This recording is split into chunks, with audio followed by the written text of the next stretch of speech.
Hey guys, welcome back to TechMan. Today, let me show you how to get free delivery on Amazon.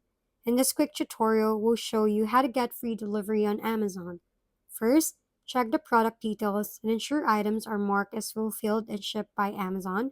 Since this count toward free shipping, orders that meet the stated minimum of eligible items qualify for free shipping.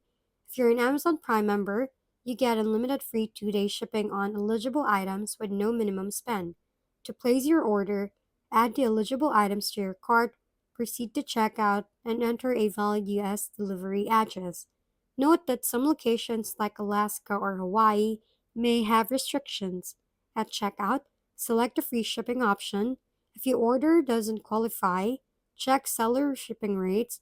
Be aware that special products may have additional fees, and remember that gift cards don't count toward the minimum threshold for free shipping. Follow the steps and you'll enjoy Amazon deliveries without extra cost. If we've been helpful, kindly give us a thumbs up and don't forget to hit the subscribe and bell button for more contents.